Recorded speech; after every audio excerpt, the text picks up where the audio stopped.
The world's saying, look, you got a choice. You can either fix it or I can fix it.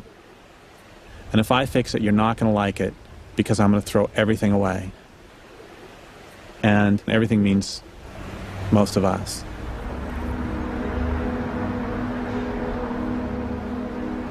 We humans have been using energy for as long as we've been around.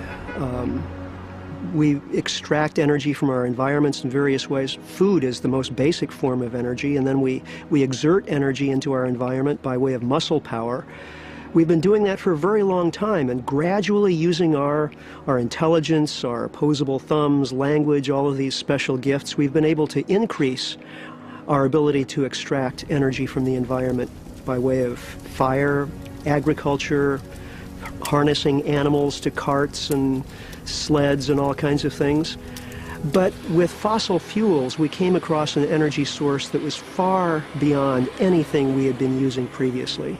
Those of us who are alive today take fossil fuels for granted.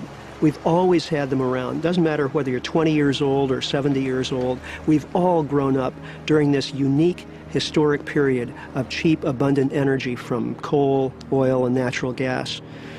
Even 150 years ago, something like 65% of the work being done in the American economy was being done by horses, oxen, mules. Another 18% or so was being done just by human muscle power, and the rest, less than 20% of the work getting done, was being done by fuel-fed machines. Now, virtually all the work is being done by fuel-fed machinery. The contribution of muscle power is virtually non-existent by comparison. So this is a completely different way of living, of thinking about the world, and for us it's just something to be expected, that there's always going to be a machine to take care of us, to produce our foods, to carry us from one place to another. Imagine pushing your car 20 or 30 miles. That's what we get from a single gallon of gasoline that we pay maybe $2.50 for. That amount of work is roughly equivalent to 6 to 8 weeks of hard human labor. Imagine getting 6 to 8 weeks of hard human labor for $2.50. That's what we've gotten used to.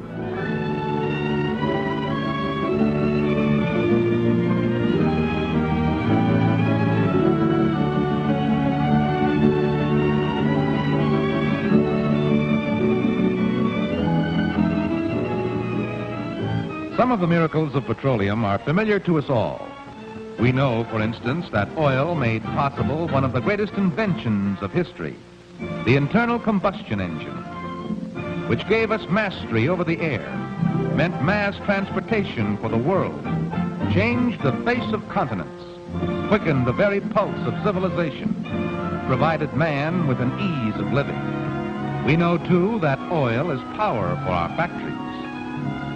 The machine age, which has given us a matchless standard of living, would grind to a stop if it were not for petroleum lubricants. Today it is difficult for you to look in any direction without seeing something made possible or made better with petroleum. At this very moment, you are looking at a film whose acetate base was made with petroleum. You can even hear oil. It's in the plastic in musical instruments. Chances are your day starts with oil. Synthetic glycerin in toothpaste or alcohol in your shaving lotion. On many modern farms, insecticides in powder form are being replaced by oil vapors and fogs that kill bugs fast, leave no harmful spray residue. The story of petroleum's place in food runs from the field to your refrigerator. Anhydrous ammonia, a refrigerant, has its place here.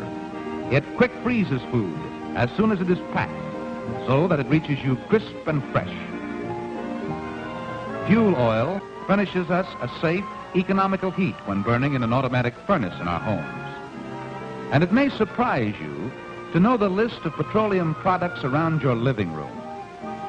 They're used in fabrics for the drapes, in paint on the walls, in gloss on the floors. Now let's look outside the home. Asphalt, which paves nearly 500,000 miles of thoroughfares in the United States. And when you get into your car, you're literally surrounded by oil. The plastic on the dashboard.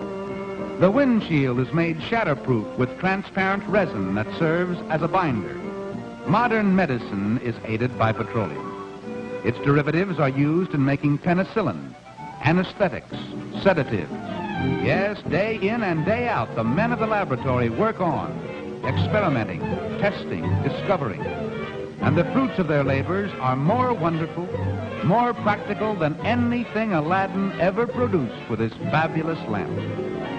Who knows what even greater achievements lie ahead in the incredible realm of petroleum.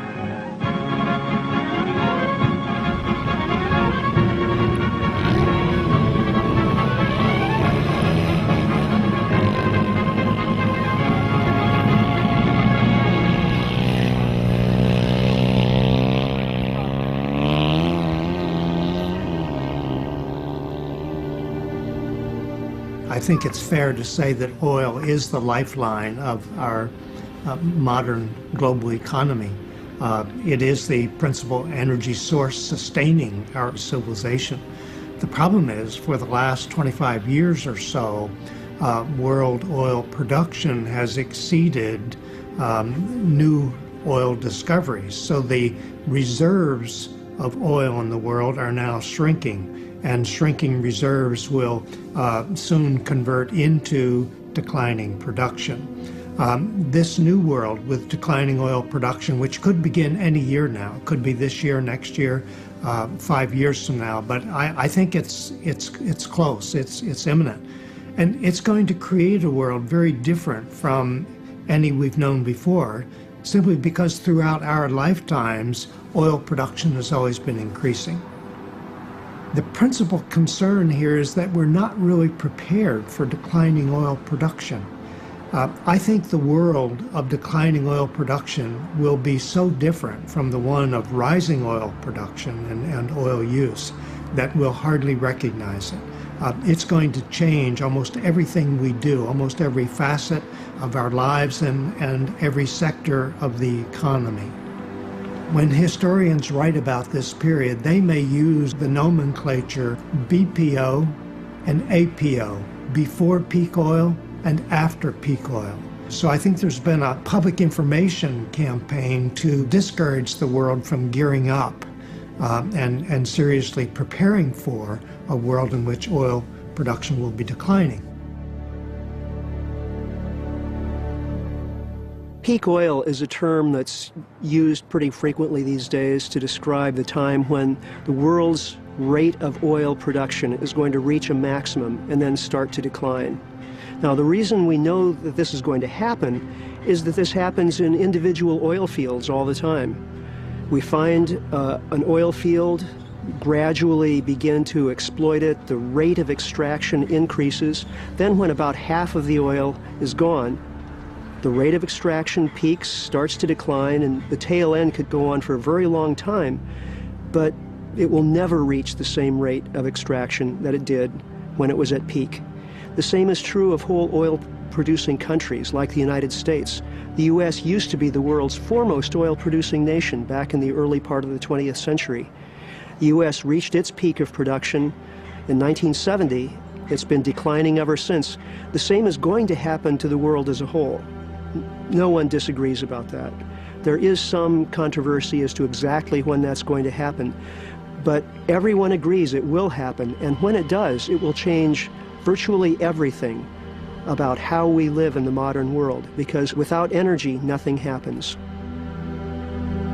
Food and energy are, and always have been, very closely related. Today, we use an incredible amount of energy in agriculture. Many, many times what we did before industrialization, and more energy all the time. If oil prices were to dramatically rise, say they were to double overnight, you would see broad impacts rippling through the agricultural sector, because the agriculture sector depends on energy. Farmers would be paying more for tractor fuel, truckers would be paying more for truck fuel, and the price in the supermarket would have to go up so that those industries could survive. So an energy crisis becomes a food crisis.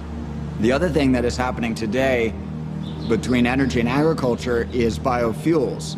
So for instance, in this country, we grow a lot of corn for ethanol, and as the cost of petroleum fuels rise, the competitiveness of the energy crops rises. So a farmer will be more inclined to grow corn for ethanol than they might be to grow a food crop, because ethanol competes with petroleum fuels. So there's kind of a two-pronged effect. Okay, why don't we understand the ecological facets of our predicament and of life in general? Is it just because we are preoccupied with our own personal interests, or is it something more serious than that? I think it's both. Obviously, when I get into the car and I start up the engine, I step on the gas and I go someplace, I don't most of the time think about all of the effort of all those people out there drilling oil wells and pumping oil out of the ground and shipping it to a refinery and producing gasoline. I just think of where I'm going and the pleasure I'm going to have, or the purchase I'm going to make, or whatever. So preoccupation with the routines of life is, of course, a major obstacle to people thinking the things that it's becoming increasingly important that people do think about. But in addition to that, we have been through a period of history in which expansion was tantamount to progress. The fact that every little town aspired to become a city, and the fact that the country was growing and becoming more powerful, and the fact that we were becoming more and more prosperous. And we compare ourselves with our colonial ancestors and we think, what great progress we have made, and so on. It means that the whole approach to the study of history has been a non-ecological approach. We have simply been preoccupied with the political aspects of it and with the economic aspects of it, with the fact that we advanced from being an agrarian society to being an industrial society. The biggest question always in my mind was how to understand the Industrial Revolution, because everything up to that point is pretty easily comprehensible. We figured out agriculture 10,000 years ago, and gradually the population increased as we spread out across the planet and spread agriculture with us and so on. But then 200 years ago, with the beginning of the Industrial Revolution, it's like everything goes haywire. The human population goes from fewer than 1 billion to 6.5 billion. And the scale of the human impact on the environment increases exponentially as well. So again, how to explain that? Well, I tried, looking into the history of capitalism and looking into our mythological, psychological interaction with nature and so on. But then finally, in 1998, I read a paper in Scientific American by Colin Campbell and Jean-La Herrère titled The End of Cheap Oil. And for the first time, I began to understand the role of energy in human social evolution. And for several years, I studied this and read books. And I realized that this was the key to understanding everything that's happened in the last 200 years, that fossil fuels are the essence of the Industrial Revolution. So that creates a problem because fossil fuels are inherently finite. Oil was created, 90 to 150 million years ago, and we're drawing down that stock of highly concentrated fuel in an amazingly short period of time. What's 200 years compared to 150 million years? And that oil is going to be gone virtually by the end of this century. So the 20th century was all about using more of the stuff. And it was the great petroleum fiesta, one time only in the history of our species. The 21st century is going to be all about how that party winds down. This is the most serious problem to face the human race since we've been human.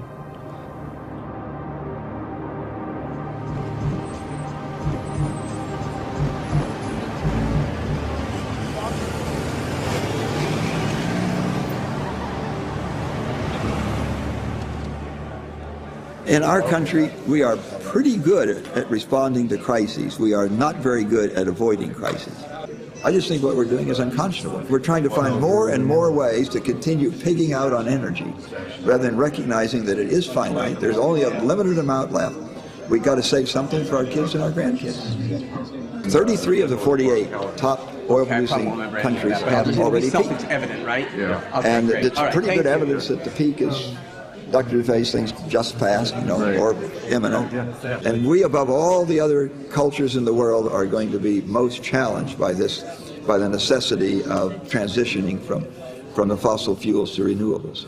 And we will transition, either on our timetable or on geology's timetable. In the 5,000 years of recorded history, the age of oil will be just a blip, about 300 years, more or less.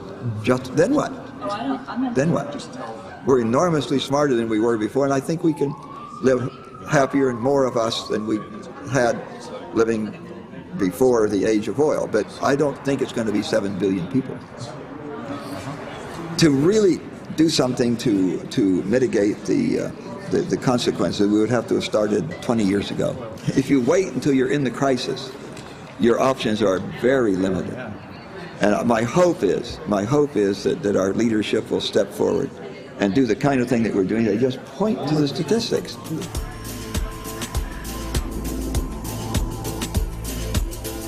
Thank you for choosing National Car Rental.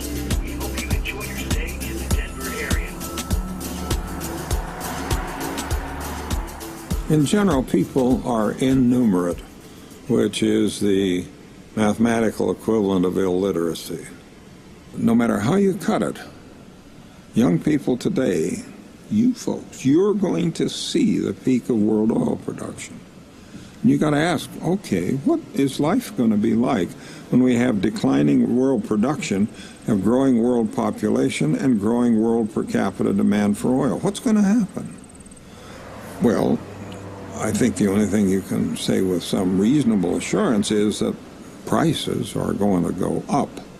And I think the recent price increases that we have seen for liquid petroleum are just a harbinger of this, that it's on its way. Now, the price goes up and down. It's, again, a noisy system. It fluctuates. There's a big hurricane in the Gulf of Mexico, takes out some of the production platforms. Price goes way up, and then production recovers and prices come back down. But it won't come back down to where it started. And it's on a rising trend, and I suspect you'll see this trend rising very, very rapidly as we go past the peak. Archaeologists study civilizations that have disappeared. What's a major factor in the cause of those disappearances? One factor, it's not the only one, but one factor is they grew beyond the capacity of the surrounding country to supply them with food. And, in olden days, you could maybe transport food however far a horse and wagon could travel in maybe a week, something like this. It might be 100 miles, but not farther than that. The average item of food on our table today has traveled 1,500 miles from where it was produced. And the only reason that's possible is that petroleum is so cheap.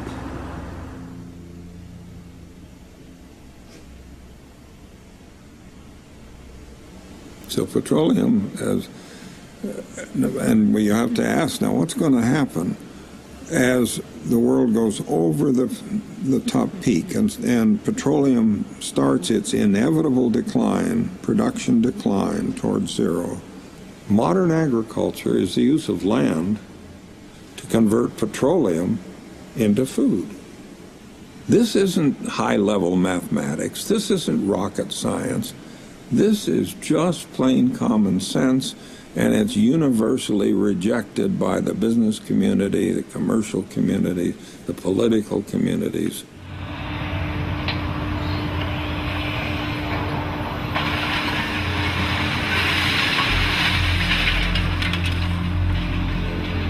When I looked at what happened to ancient societies over long periods of time, I realized that the challenge they faced was the cost of their societies becoming more and more complex.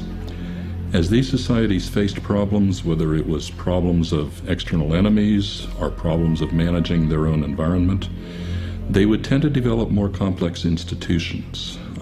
Very often this meant a larger military, a larger government, more control over their people, and these societies tended to tax their citizens more heavily to pay for their complex problem solving. Well, this had lessons for today, obviously, because we have the most complex institutions of problem solving that have existed on Earth, that humanity has ever developed. The difficulty with complexity is that it always costs.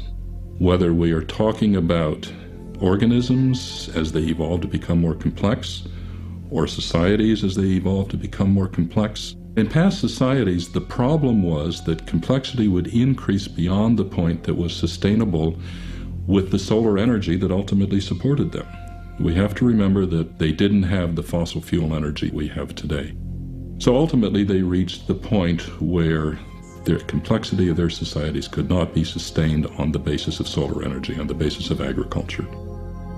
When I look at the industrialized world today and try to project how it might develop over the next few decades, what I see are a large number of very expensive problems converging at once.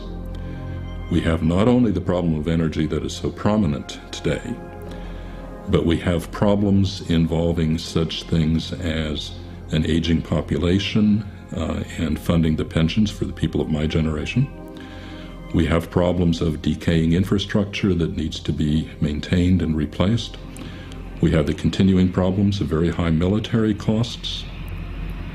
In ancient societies that I've studied, for example, the Roman Empire, a great problem that they faced was when they would have to incur very high costs just to maintain the status quo. Invest very high amounts in solving problems that don't yield a net positive return, but instead simply allow them to maintain what they've already got. This decreases the net benefit of being a complex society, and so ultimately it was very costly to be the Roman Empire, and it was no longer worthwhile. So the immediate problem that I see for our future is great difficulty maintaining the standard of living that people in industrialized nations are accustomed to, and the social and political unrest that may follow from this. We have an energy problem in the United States, without any question. With a little over 4% of the world's population, we're burning 25% of the world's fuel. And that's terrible, in my personal view. In addition, you can see how far out of balance we are with our ecosystem. If you look at the total number of solar energy that is collected by all agriculture, all forestry, lawns, and everything else in the U.S., all of that solar energy that's captured totals less than 1/2 of what we're burning as fossil energy. And we can't continue to do that. And a lot of that energy we're actually using. I mean, our foods are counted in that. Our forest products are counted in that. And so we just can't take that so-called 50% and use it elsewhere, which, of course, some people are proposing with ethanol and biodiesel. But it can't be done and still feed the U.S. population and so forth. There was a time when human populations were virtually unaware of the fact that they were increasing, when the increase was not noticeable within a lifespan. Now it's not only noticeable, but it's appalling. There are 3 times as many people on this planet now as there were when they launched me. And this is the first time that that's ever been possible for people to say that. Then we've also, in addition to becoming more numerous, we have become more voracious by developing all of this technology that makes use of energy from fossil fuels as well as from moving air and moving water and so on. So that we have, in effect, changed ourselves from one kind of species into another. Homo sapiens is a name that was given to our species by Linnaeus when he was classifying species. Man the wise, ostensibly. I think we've been converted to a new kind of species that I call Homo colossus, because we are no longer just this little 2-legged mammal that with its own muscle power can do things. We have all of this machinery that can use the power from fossil fuels in great quantities to do things that our own bodily apparatus could never have done, or that even large numbers of us together couldn't quite do. So we are colossal in our impact. We've become a race of giants by virtue of our use of this energy-consuming apparatus that we have.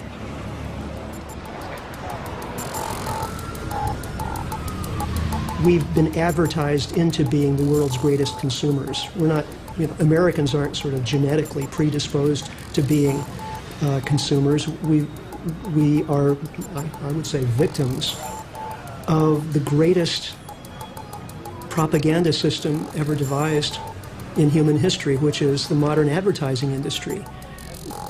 Something like $200 billion a year spent to convince us to buy, use, and consume, and we've gotten to think of this as normal. Growth is normal. We've experienced it for the past couple of hundred years, and we project that into the future and think that this is normal life. Well, there's nothing normal about it.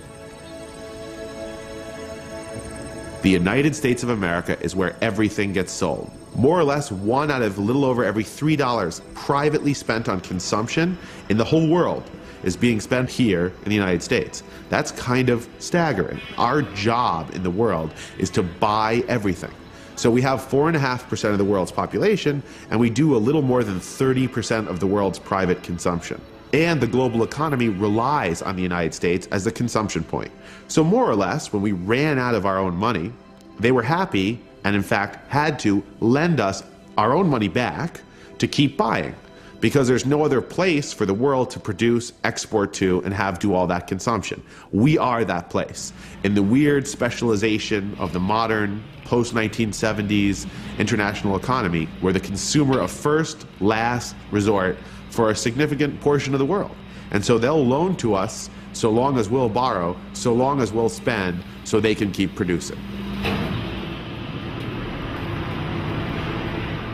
You've got an entire generation that has been brought up in a completely artificial environment where their beliefs have been shaped by television, which is designed to sell things like huge SUVs, and then by movies, which are completely disconnected from reality, particularly here in Western culture, where the good guys always win and there's always a happy ending, and so on and so forth. And I don't think they understand that everything we do revolves around consuming massive amounts of oil. All our food, transportation, most of our jobs or social niches that we occupy all revolve around consuming massive amounts of oil. So once you're aware that, well, the oil is going to become very scarce, a lot of these social niches are going to disappear, a lot of these things that we take for granted are going to severely contract or go away altogether, and yet you're living in it right now and nobody else really seems to be too concerned about it, the cognitive dissonance, it can be pretty severe.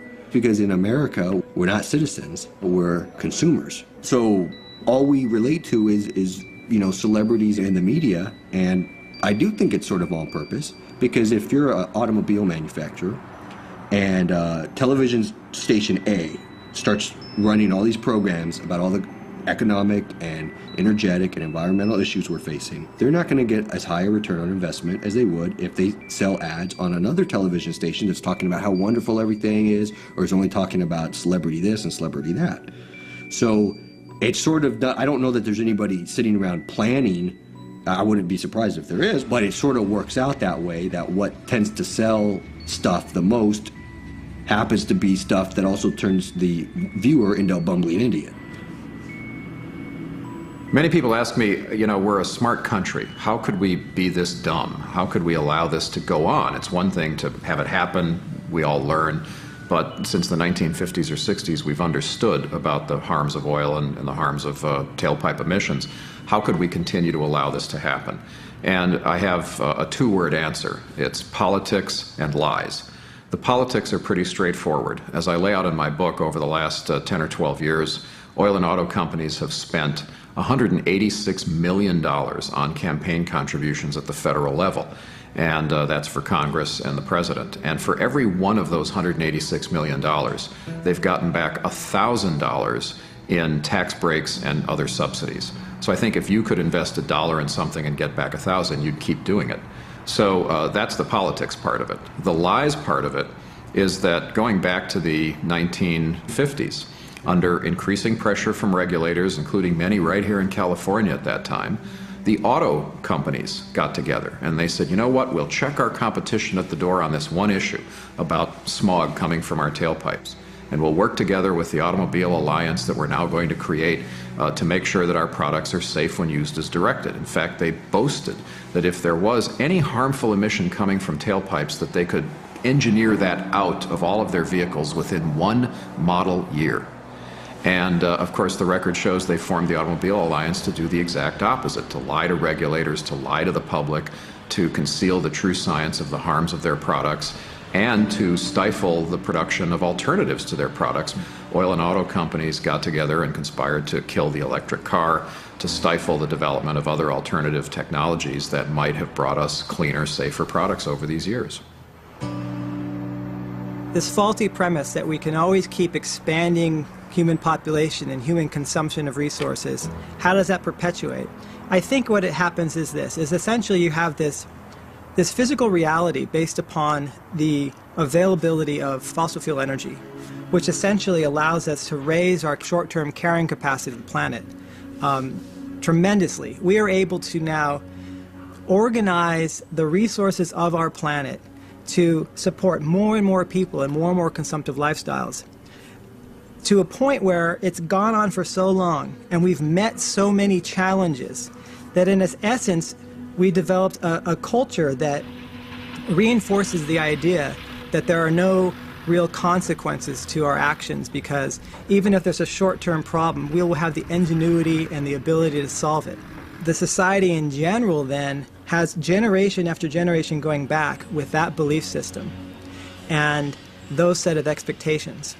And so to be able to turn that around when all anyone who's alive today can see is just, you know, this era of human progress that goes back into the past and they assume is going to stretch out to the future and is embedded in the laws and the habits that people have. It's just sort of a positive feedback loop.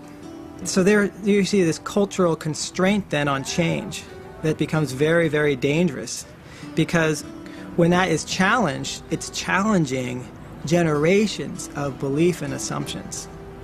And what happens is that those who challenge it are essentially putting themselves outside of their own culture.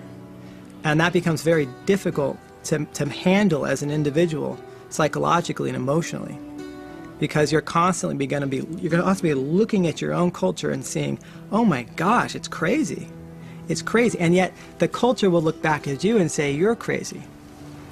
And it becomes a matter of, you know, understanding epistemology. How do you know what you know? Most people know what they know based upon what their culture has taught them over time, unquestioning. And then there are people who actually have to study the raw data, and they're trained as scientists to have their belief system based upon evidence. And when that contradicts, you know, generations of belief, they're just like, hear no evil, see no evil, please, you know, get out of my face, I can't handle this. And that became incredibly frustrating to me.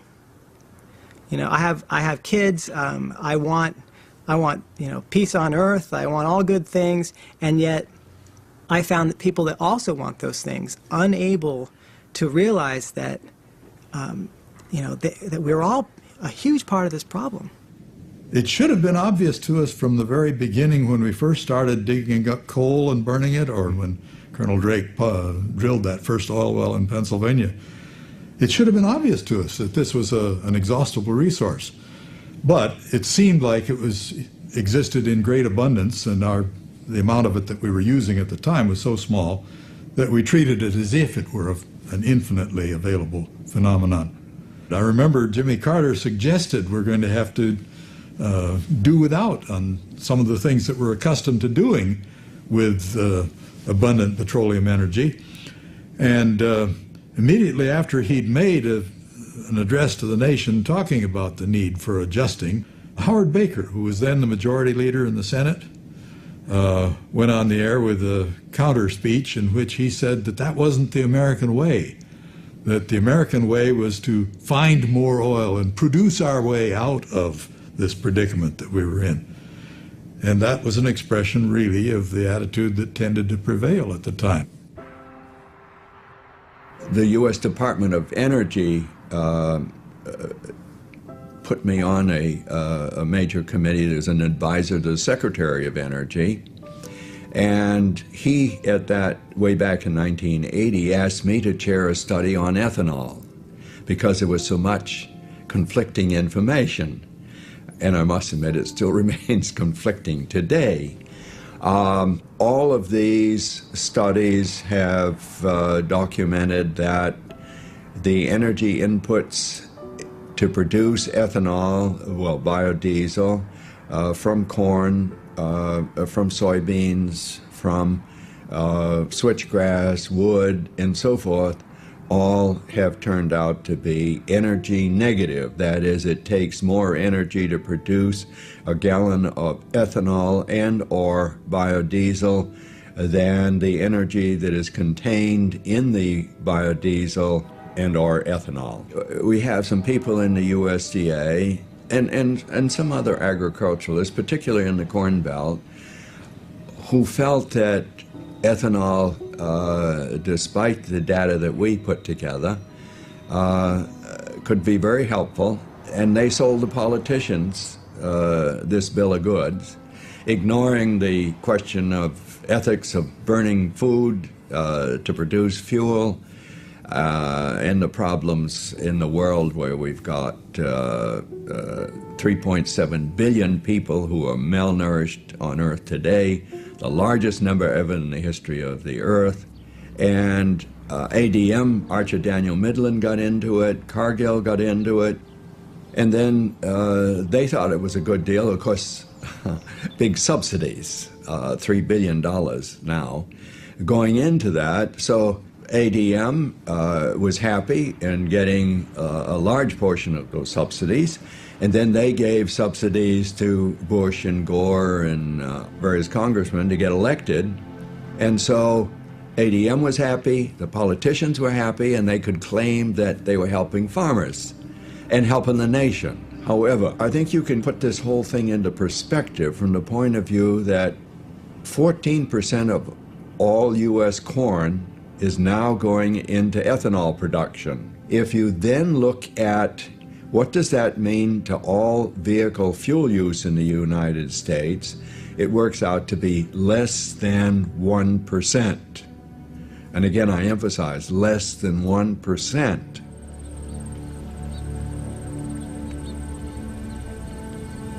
There's plenty of interest in this society that would like to keep anyone from ever finding out anything about this. I mean, the fossil fuel industry spent most of the last 15 years funding every absurd disinformation campaign they could think of, and fairly successfully. But one of the reasons they were so successful was because we didn't really want to know the truth either, you know. It's a good deal easier to lie to people when they're happy to have you lying to them. It's extremely threatening to us because more than any country on Earth, we've taken the logic of cheap fossil fuel and run with it. More than any place else, our lifestyles reflect that dependence on cheap oil and cheap energy. We live in huge houses, we drive huge distances. We're going to feel that pinch if we start to change. We've become highly, highly individualized. That's what it means to live two people to a 4,000 square foot house and quarter mile from your nearest neighbor on some enormous subdivision. Our culture in this way is unique in that we're completely atomized and isolated. Most folks who are born here and live here their whole life, their very neural connections in their brains are formed within a very high energy, high tech society. And let's say in the last maybe 20 years or so, as our society has sort of become too complex for its own good, more and more people, because they're kind of getting tossed by the wayside, they start thinking, well, something's not right here. And since we're atomized, people don't start talking about their experiences with other people because they've sort of been shamed into it through what they watch on television and the rest of the media. And so you've got a lot of people who are sort of the greater society is not serving them, and they're sort of feeling left out, but they're not talking to anybody about it because they think they're the only person, or they're somehow in a minority, and they're actually more in a majority than in the minority. From about 1830, when our first data that's of any value starts, to about 1970, in every decade, actually including the Great Depression, average real wages in the United States rose, some more than others. But the 1980s and the 1990s are unique because they didn't. And so it's an unprecedented extended crisis in the middle class real wages of this country that we're now in the third decade of. There's definitely a connection between the stagnant to falling real wages and the oil shocks and oil peaking in the mid-70s. One way that you can systematically redistribute the wealth of a society is to have the wages that the mass of people earn not rise as fast as the things they buy. So their nominal, their dollar wage, what it says on your check, that may be going up, slowly, but going up. The problem is your real wage, or what you can buy with your money, doesn't. This is easiest and most commonly done when there's an inflation. When the prices suddenly rise so that in order to keep up, your wages would have to zoom up. But when we suddenly have a surge in prices, which we did in the mid-70s with oil, it's very rare to see a whole lot of big wage increases because corporations are pinched by the rising cost of energy. And this pushes down what people's wages can buy. So the long, serious decline in the average wage for the average American began with the oil shocks and the inflation there, and it never really recovered. There have been some good years, but in fact, cheap imported goods and debt are the single two biggest supports of the average American's material standard of living.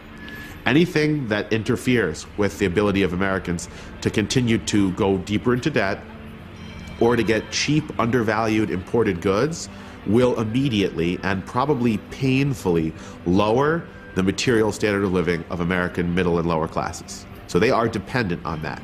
If Chinese goods were to double or triple in price, millions and millions of Americans would face a situation very rapidly where they could no longer afford the basic housewares, clothing, and items that they buy all the time.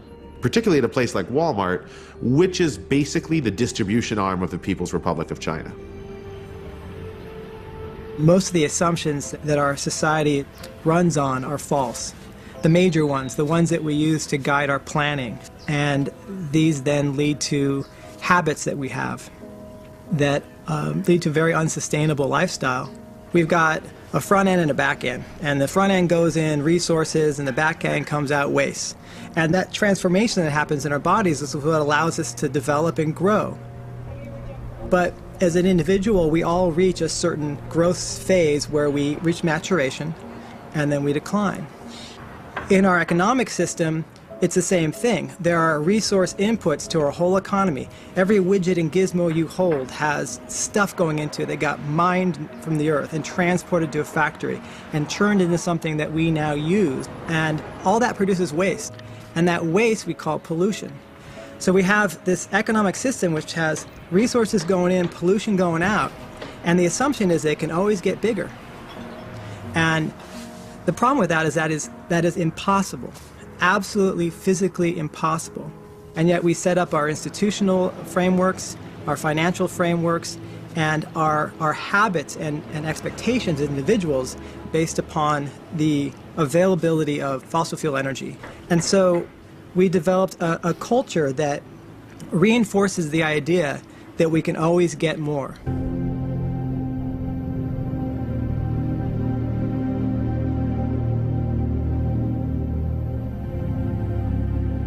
The kind of atmosphere that this planet has is eminently suitable for human life.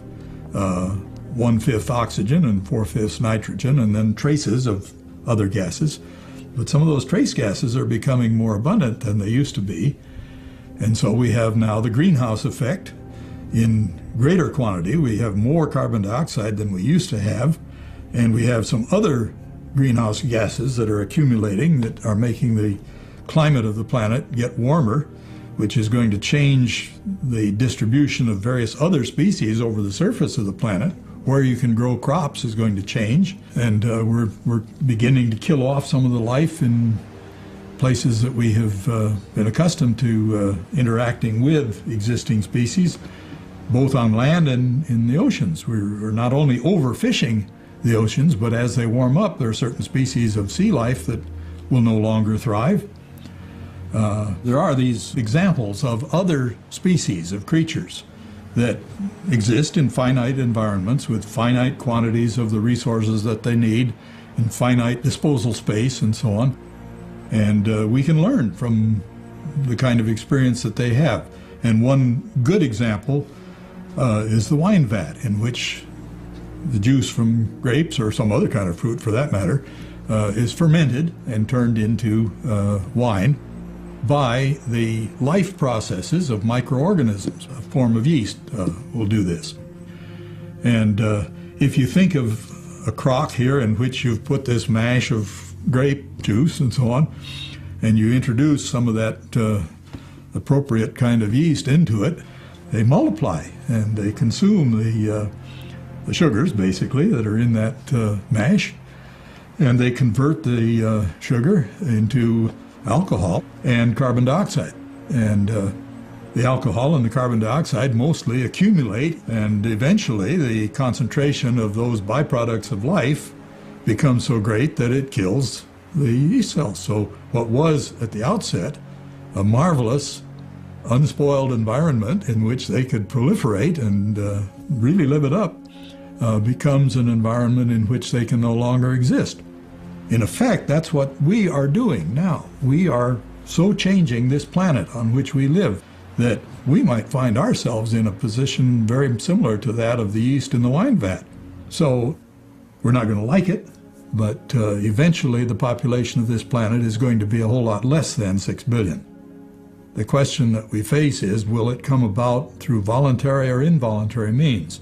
If it comes about by involuntary means, how horrendous are those involuntary means going to be?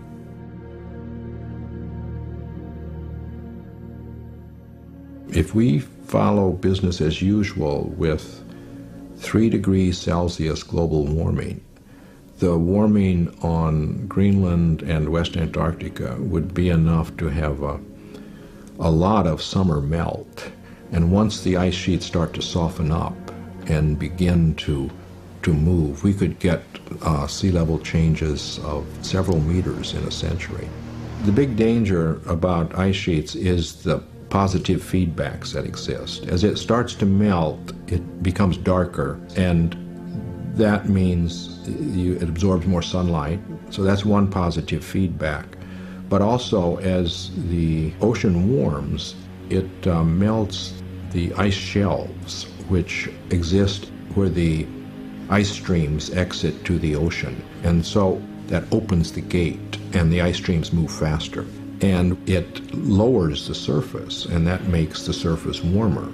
And as sea level rises, that will lift the ice at the mouth of the ice streams, and especially West Antarctica. So that tends to unhinge the ice. So there's the danger that these positive feedbacks will cause a situation that begins to run under its own power and just runs out of our control, and we end up with sea level rise of several meters, or even conceivably 25 meters, and that would be a global disaster of unprecedented proportions. So the question is, do we want to preserve a planet that resembles the one that we inherited from our ancestors? And if we do want to preserve that planet, then there are going to have to be some changes made in the way that we use energy, the rate that we use energy, and the fuels that we use for it.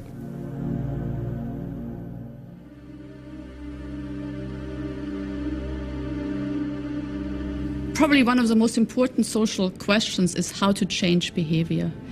And one of the reasons why behavior is so difficult to modify is because so much of it is automatic. We just react to our current environment. We do things by habit, the way we've done them thousands of times before. If you think about making decisions to change your consumption patterns in order to provide a better environment for future generations, in order to reduce sort of CO2 emissions, that involves trade-offs between sort of getting benefits now and getting other types of benefits later. One thing that you find is that people are incredibly impatient as soon as one of the options allows for immediate consumption, immediate receipt of something that they value. So a blind spot is something to which we don't pay attention because it's oftentimes removed from us either in time or in space, and therefore it doesn't threaten us in any immediate way.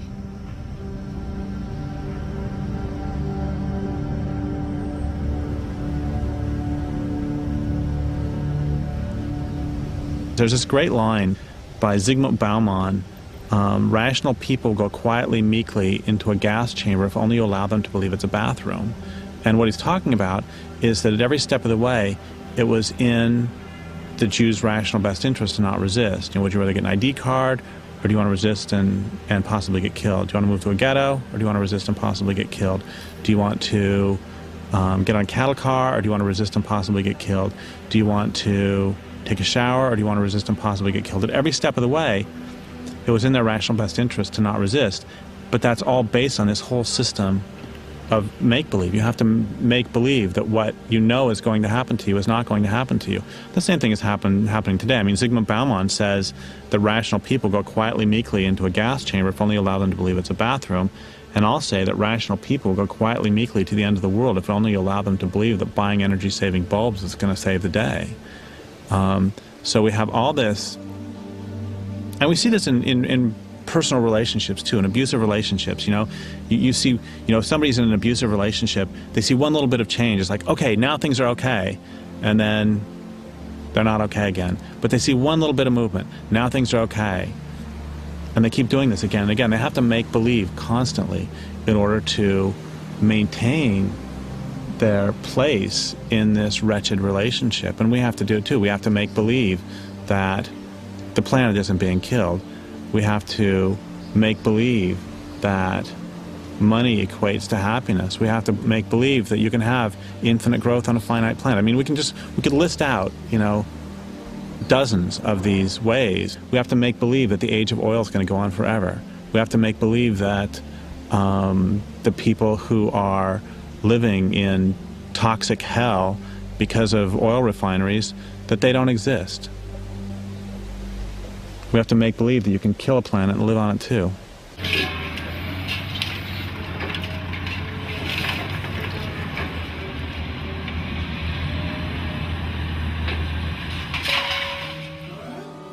There's no way we're going to fix this mess by adjustments at the margin. That this is about a fundamental rethinking of what it means to be human, a fundamental rethinking of our relationships with one another, our institutions, our culture. And it means exposing and penetrating the stories of empire that keep us locked into this system. They create a kind of cultural trance that says, this is just, it's right, it's the only way it can be. And so all our economic stories about economic growth, about you need wealthy investors to grow the economy, that you shouldn't have welfare programs because they just coddle lazy people. All our stories about money is wealth, people who are making money are creating wealth, and so therefore they own it. This is all clouding the reality that economic growth is really about rich people expropriating the property of poor people and turning it into garbage to make money for rich people, which gives them more power relative to the people who do not have property, are not participants in the financial ownership system and the financial games that it plays.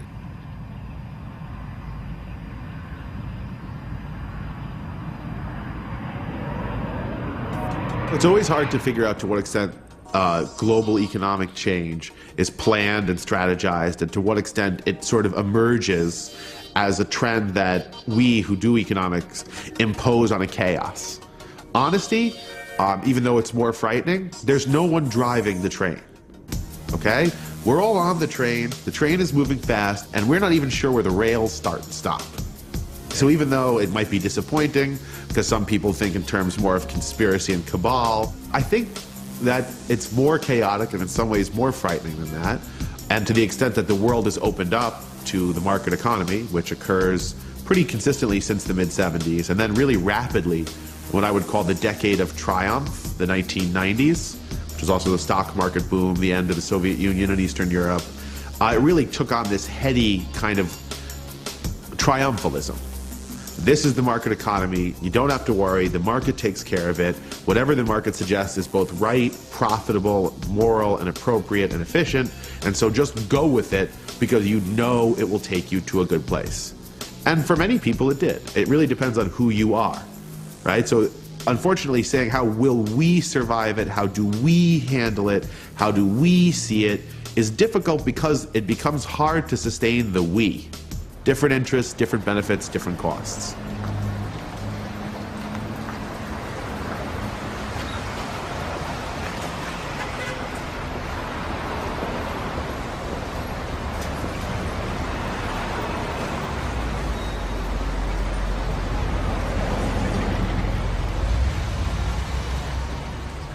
I dropped out of college for a while, and I worked on these iron ore freighters. You know, we go up here and get a whole load, however many thousand tons of this iron ore, and haul it down, throw it in a blast furnace in Buffalo, run back up and get some more. And I used to think, will we ever run out? And I can remember saying to myself, well, Al, you're just a dishwasher. There are smart people in Washington. If there's any danger of running out, they will act rationally and warn us so that we can reduce our consumption. And I'm ashamed to admit how many years it was before I realized that my trust was misplaced. And I suspect that if you ask any of these people on the street about these problems, you'll most likely find that they have faith that somebody intelligent is looking at these things. And that isn't a justified faith. We have to do our own thinking for ourselves. We can't let other people do our thinking for us, because a lot of people have ulterior motives, and they'll try to steer us in the wrong direction. A lot of them don't know what's going on, even though they're in positions of power. The thing that we miss in this country is a national leader in the White House who will go up and say, hey, this is a problem. Look at the numbers. We need to have 2 years to have a national dialogue on the question, what should our future be in order to live within the resources that we have and to have a good future for everybody. And out of this 2 years of dialogue from coast to coast with political leaders and leaders in all aspects of life, we're going to try to come down with some kind of a reasonable policy statement that we'll use for guidance. We could have seen some experiences that we had as indicators of our new condition, and we didn't see them because we interpreted them very differently. Let me give the very specific example of the Great Depression of the 1930s, when the economic system went haywire.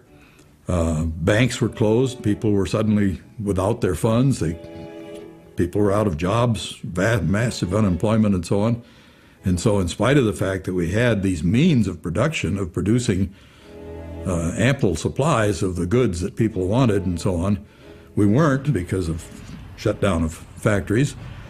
And the farms were producing what they defined as a surplus, but it wasn't a surplus in the sense that there was more than people really needed or wanted, but more than people could buy, because we were suddenly without funds and so on, with the banks closing, with the stock market crash and all that sort of thing.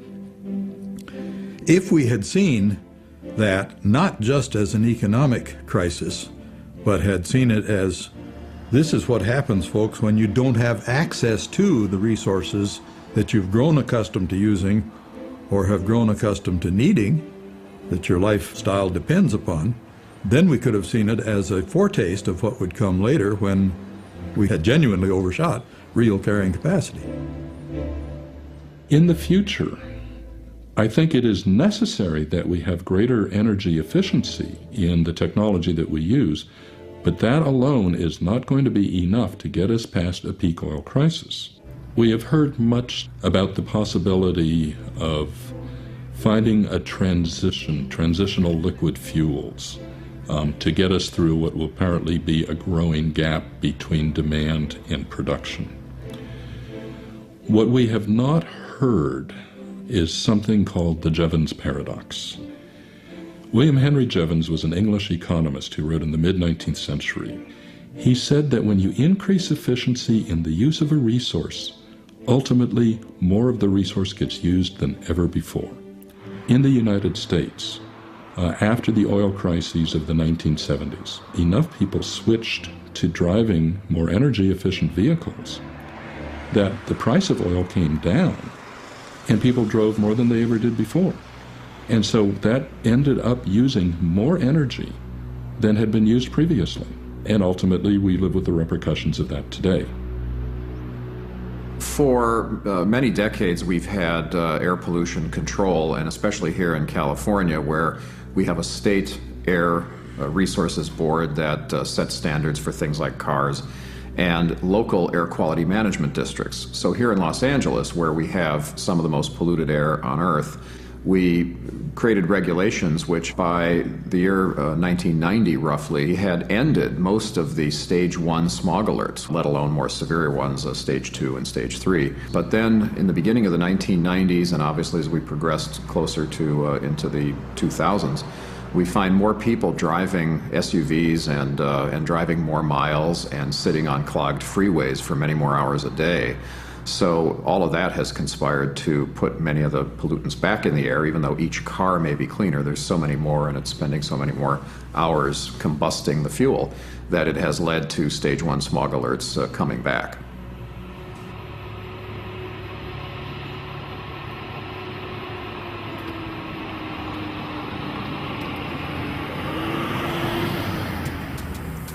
As we know now, the oil and auto companies spent a lot of time and money trying to confuse the public and regulators about what was actually coming out of those tailpipes and what was actually the harm as a result. The research shows that children who are living within a mile of a busy urban freeway lose as much as 1% of their lung function every single year. That now there's laws in many states, including California, that say you can't build a school within so many hundred feet of a freeway for that very reason. When you look at the science that shows that 100,000 people die prematurely in this country every single year from completely preventable petroleum-related air pollution, and that 6.5 million more suffer from asthma and other respiratory diseases, week after week, month after month, there's a steady drumbeat of more science that shows not only are there more harms than we thought to our reproductive system, to our ability to think, to shortening our lives, to shortening our breath, but that levels of pollution we previously thought were benign are actually very harmful. And because we're spending so much more time in traffic, and there's more of us, we have a growing pollution problem with many more of these pollutants that are threatening our very lives. This question of hard landing, soft landing, and does the political system collapse? Of course, I hope it doesn't. I kind of like the way the world has been working, but again, Americans benefit from, a huge supply of cheap energy. So I'd say it's just about 50-50 between getting our act together and starting to resolve the problem as fast as we can and put in the temporary things like a 55-mile-an-hour speed limit or the high-efficiency diesel automobiles that are being marketed in Europe, wind energy because the wind turbines are well engineered now. But even then, there's the possibility that some event like Saudi Arabia descends into civil war or something in the economy collapses, and then the whole economy collapses. So if you want to claim that some miracle will come along, like horizontal drilling or three-dimensional seismic, some miracle will come along and bail us out, we should adjourn over to the nearest synagogue or mosque or church and think about it. But it verges on religion to say that some miracle will come along and bail us out. If we presume a global peak oil scenario, and we presume that we descend the peak at about the same rate as we ascended the peak, bell-shaped normal curve, then we would begin to see real pain within a year or two. And that pain would accelerate as we move forward in time, because simply a significant large blocks of buyers will be knocked out of the market with all the pain and chaos that ensure, but they will be pushed out of the market by the price. So if it really adjusts to the price it should be as a rare resource given peak oil, the price will shoot up, you'll have massive recession and inflation and dislocation, but the consumption rate of oil will be dropped because it will simply move out of the realm of the feasible, out of the realm of the plausible pretty quickly. However, it takes a real one, and here's the disconnect and the chaos and the pain, you can quickly respond to a change in price. Well, I can't afford that anymore. That doesn't necessarily take a long time. But you cannot quickly redo a production and residential and agricultural infrastructure to take account of and maneuver around that sudden change in price. If you believe in a market economy, if you believe in classic market economics, then prices order human behavior and prices determine distributions of wealth and income. Once that happens, you have wild dislocation in human behavior immediately, and you have wild dislocation in the distribution of wealth and income. And that creates a socially chaotic and economically chaotic situation. It creates recession and inflation together, terrible combination called a stagflation often in economics, because the way we battle inflation is usually with a recession, and the way we battle recession is with inflationary policies. So all the policies we have as economists to deal with economic trouble basically systematically fail in a stagflation, when you have a decrease in economic activity but a sharp increase in price. That is the point, the kind of conditions under which classic economic policy making is a total failure. So we are set up poorly to handle it. It will be a massive dislocation, and it would be something to be very much working around and against, and to be very much frightened of. I see the oil situation as part of a much broader situation where we're pressing against the limits of many of the Earth's resources. We see this now in commodity market prices, for example. We see it in copper prices. We see it in platinum prices. I mean, platinum is now worth almost twice as much as gold. It's an industrial commodity, but it's a very scarce one. I could go through a long list, but I'm concerned about how we're pressing against the limits of all of the Earth's resources, both renewable and non-renewable. I'm concerned about the water situation and the extent to which we're overpumping aquifers around the world. Half the world's people live in countries now where water tables are falling and wells are starting to go dry. I'm concerned about the excessive demands on forests. I'm concerned about climate change and the fact that we're discharging so much CO2 into the atmosphere from burning fossil fuels that nature cannot absorb it. So if everyone in the world consumed at the same rate as the average American, we would need 3 planets. The problem is we only have one.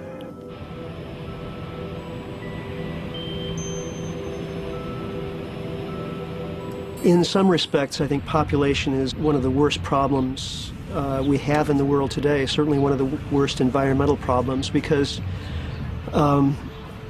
almost anything else we try to tackle, whether it's pollution or climate change or dependence on fossil fuels, we can make incremental gains along the way, but then as the human population grows, it just wipes out anything we do. And then, of course, having those extra mouths to feed is ultimately a problem, because the Earth is a finite sphere, and global food production is going to be peaking very soon. Already, per capita, global grain production has peaked and is declining. So the responsible thing to do would be to rein in the human population. Gradually, over time, using all the most humane methods, increasing levels of education, making birth control methods more readily and cheaply available around the world, But it may be too late for that. It's going to take decades to turn around the problem of global human population. One of the ways that you can tell, one of the sectors where you can see most easily how fossil fuel has transformed our way of life in this country is when you consider that a century ago, half of Americans were farmers. Now that number is under 1%. The Census Bureau no longer, you can't even check off farmer as one of your occupations because there aren't enough people to make it worth them listing it. There's a lot more people in prison than working on the farm. In the first place, there's a lot of people who would like to work on the farm and have been chased off it by the endless commercialization of agriculture. But in any event, what's impossible is continuing to spend 30 calories of fossil energy to bring 1 calorie of lettuce from California back to the East Coast. We've substituted oil for people. That's what's happened. Between big tractors and synthetic fertilizer, we have lots of oil doing the work of lots of people. That's had some benefits. We have incredible amount of cheap food.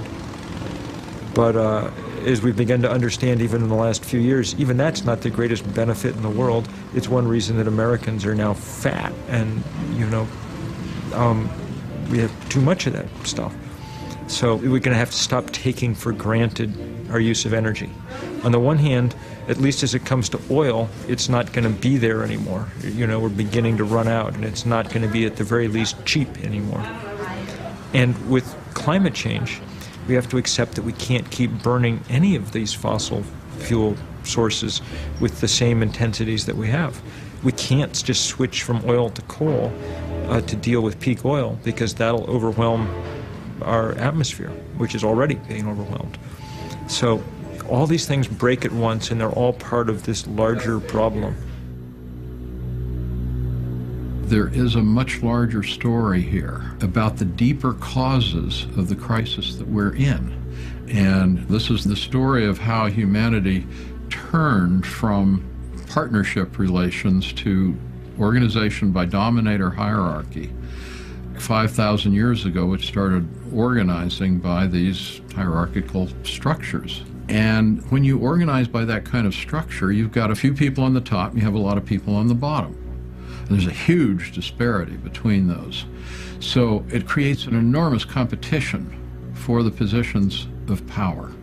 And within that dynamic, it becomes imperative to maintain the system to appropriate more and more of the resources to maintain that structure of dominance, to maintain the military forces, to maintain order, to maintain the priesthoods that develop the ideology and the religions that legitimate that dominator hierarchy.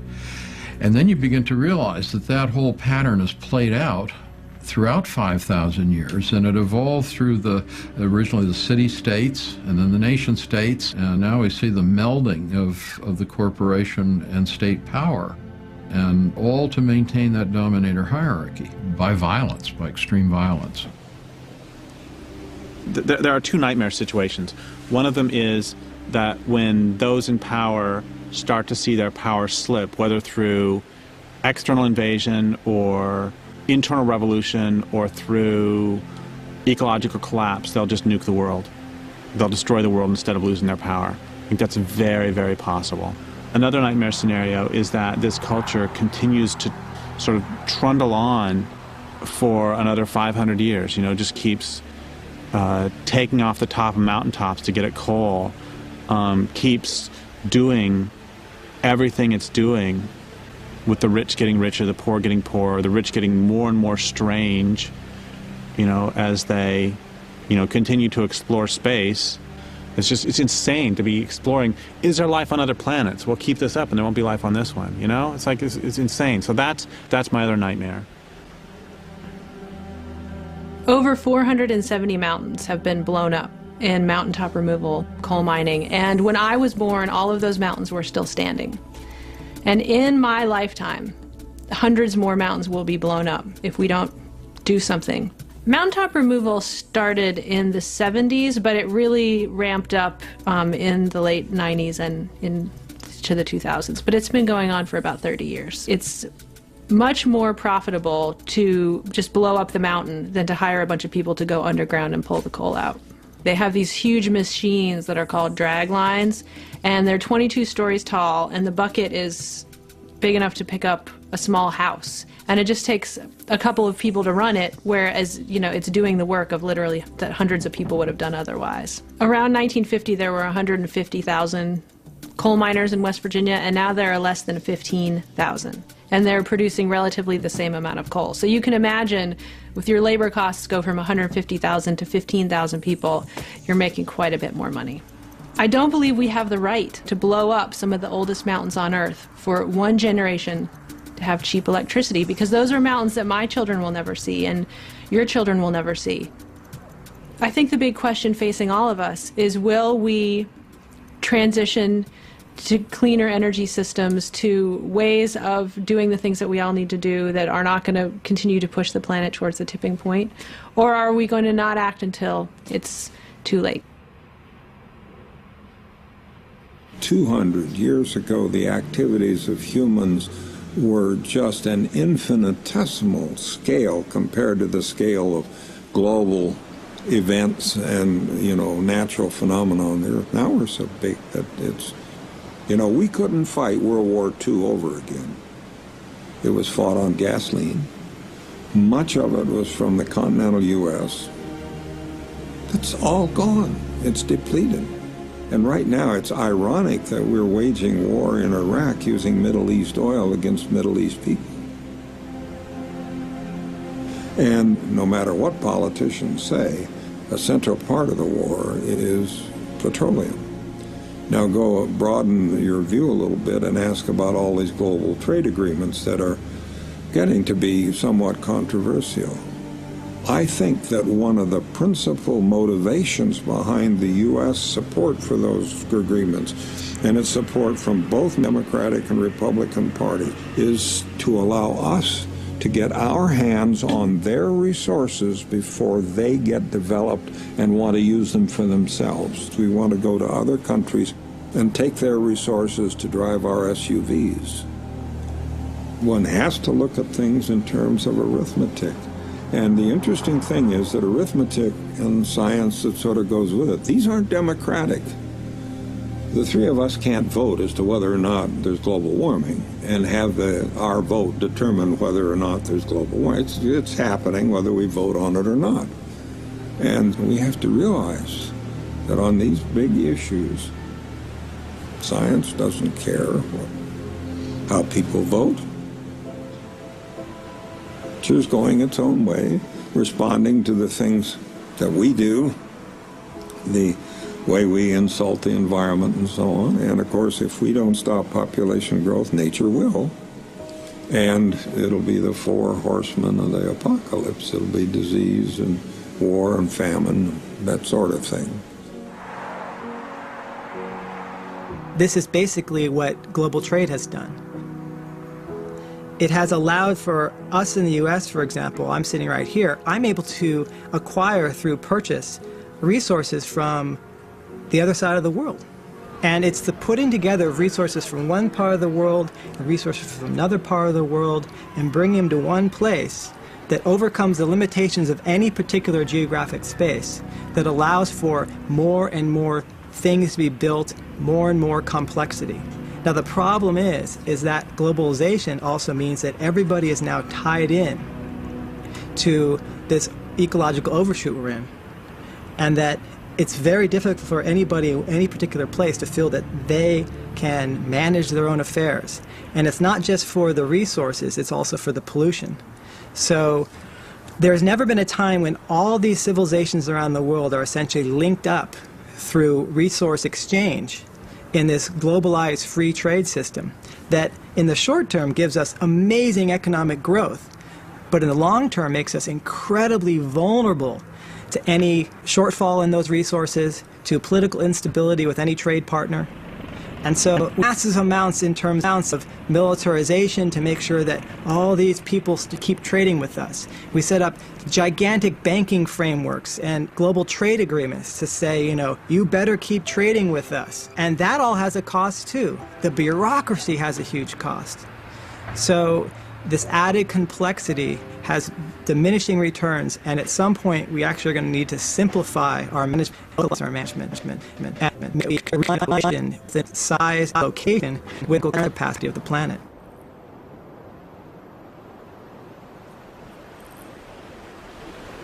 The world's saying, look, you got a choice. You can either fix it or I can fix it. And if I fix it, you're not going to like it because I'm going to throw everything away. And everything means most of us.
Food and energy are, and always have been, very closely related.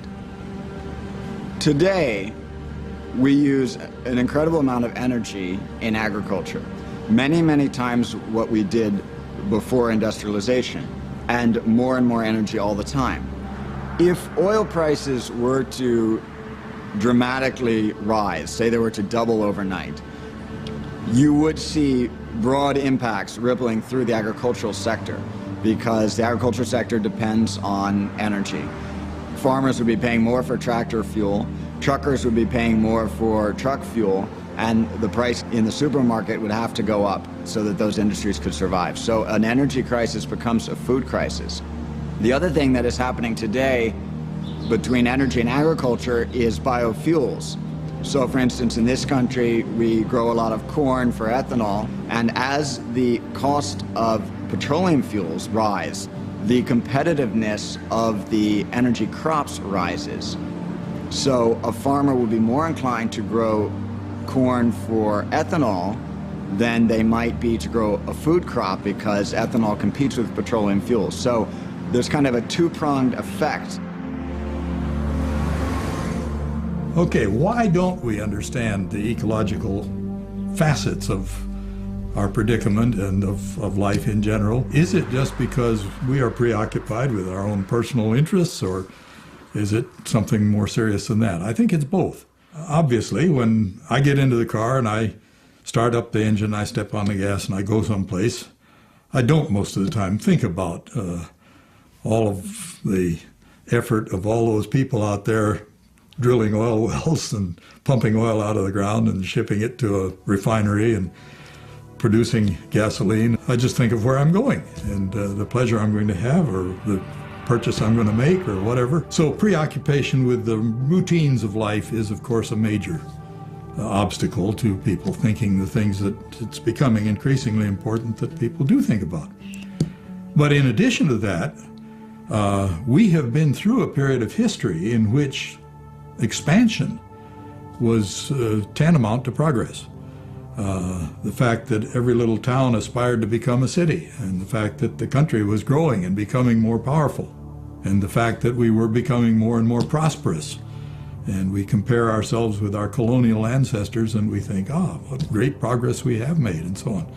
It means that the whole approach to the study of history has been a non-ecological approach. We have simply been preoccupied with the political aspects of it and with the economic living. We know, too, that oil is power for our factories.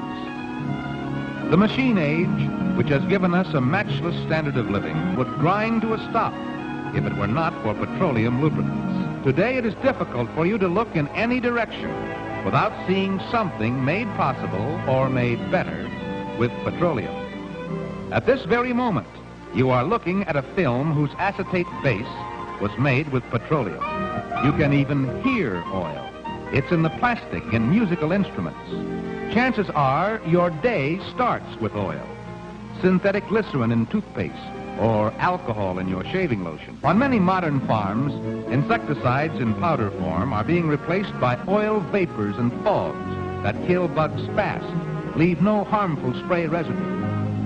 The story of petroleum's place in food runs from the field to your refrigerator. Anhydrous ammonia, a refrigerant, has its place here. It quick freezes food as soon as it is packed, so that it reaches you crisp and fresh. Fuel oil furnishes us a safe, economical heat when burning in an automatic furnace in our homes. And it may surprise you to know the list of petroleum products around your living room. They're used in fabrics for the drapes, in paint on the walls, in gloss on the floors. Now let's look outside the home. Asphalt, which paves nearly 500,000 miles of thoroughfares in the United States. And when you get into your car, you're literally surrounded by oil. The plastic on the dashboard. The windshield is made shatterproof with transparent resin that serves as a binder. Modern medicine is aided by petroleum. Its derivatives are used in making penicillin, anesthetics, sedatives. Yes, day in and day out, the men of the laboratory work on, experimenting, testing, discovering. And the fruits of their labors are more wonderful, more practical than anything Aladdin ever produced with his fabulous lamp. Who knows what even greater achievements lie ahead in the incredible realm of petroleum.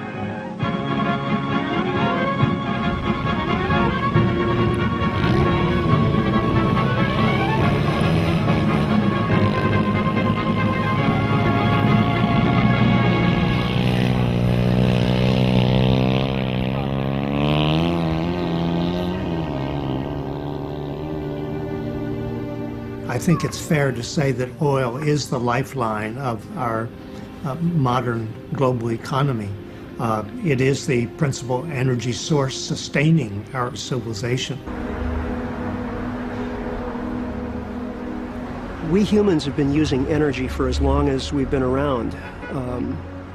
We extract energy from our environments in various ways. Food is the most basic form of energy, and then we exert energy into our environment by way of muscle power. We've been doing that for a very long time, and gradually using our intelligence, our opposable thumbs, language, all of these special gifts, we've been able to increase our ability to extract energy from the environment by way of fire, agriculture, harnessing animals to carts and sleds and all kinds of things. But with fossil fuels, we came across an energy source that was far beyond anything we had been using previously. Those of us who are alive today take fossil fuels for granted. We've always had them around. Doesn't matter whether you're 20 years old or 70 years old, we've all grown up during this unique historic period of cheap, abundant energy from coal, oil, and natural gas. Even 150 years ago, something like 65% of the work being done in the American economy was being done by horses, oxen, mules. Another 18% or so was being done just by human muscle power, and the rest, less than 20% of the work getting done, was being done by fuel-fed machines. Now, virtually all the work is being done by fuel-fed machinery. The contribution of muscle power is virtually non-existent by comparison. So this is a completely different way of living, of thinking about the world, and for us it's just something to be expected, that there's always going to be a machine to take care of us, to produce our foods, to carry us from one place to another. Imagine pushing your car 20 or 30 miles. That's what we get from a single gallon of gasoline that we pay maybe $2.50 for. That amount of work is roughly equivalent to 6 to 8 weeks of hard human labor. Imagine getting 6 to 8 weeks of hard human labor for $2.50. That's what we've gotten used to.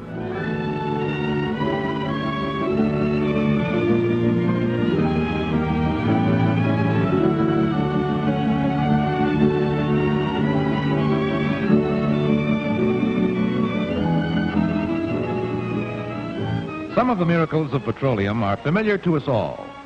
We know, for instance, that oil made possible one of the greatest inventions of history, the internal combustion engine, which gave us mastery over the air, meant mass transportation for the world, changed the face of continents, quickened the very pulse of civilization, provided man with an ease of...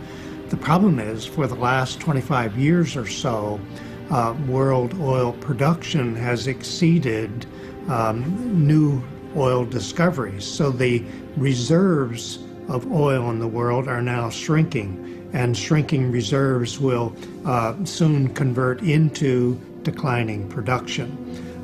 This new world with declining oil production, which could begin any year now, could be this year, next year, 5 years from now, but I think it's close, it's imminent. And it's going to create a world very different from any we've known before, simply because throughout our lifetimes, oil production has always been increasing. The principal concern here is that we're not really prepared for declining oil production. I think the world of declining oil production will be so different from the one of rising oil production and oil use that we'll hardly recognize it. It's going to change almost everything we do, almost every facet of our lives and every sector of the economy. When historians write about this period, they may use the nomenclature BPO and APO, before peak oil and after peak oil. So I think there's been a public information campaign to discourage the world from gearing up and seriously preparing for a world in which oil production will be declining. Peak oil is a term that's used pretty frequently these days to describe the time when the world's rate of oil production is going to reach a maximum and then start to decline. Now, the reason we know that this is going to happen is that this happens in individual oil fields all the time. We find an oil field gradually begin to exploit it. The rate of extraction increases. Then when about half of the oil is gone, the rate of extraction peaks, starts to decline, and the tail end could go on for a very long time, but it will never reach the same rate of extraction that it did when it was at peak. The same is true of whole oil-producing countries like the United States. The U.S. used to be the world's foremost oil-producing nation back in the early part of the 20th century. The U.S. reached its peak of production in 1970. It's been declining ever since. The same is going to happen to the world as a whole. No one disagrees about that. There is some controversy as to exactly when that's going to happen, but everyone agrees it will happen, and when it does, it will change virtually everything about how we live in the modern world, because without energy, nothing happens.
The world's saying, look, you got a choice. You can either fix it or I can fix it. And if I fix it, you're not going to like it because I'm going to throw everything away. And everything means most of us.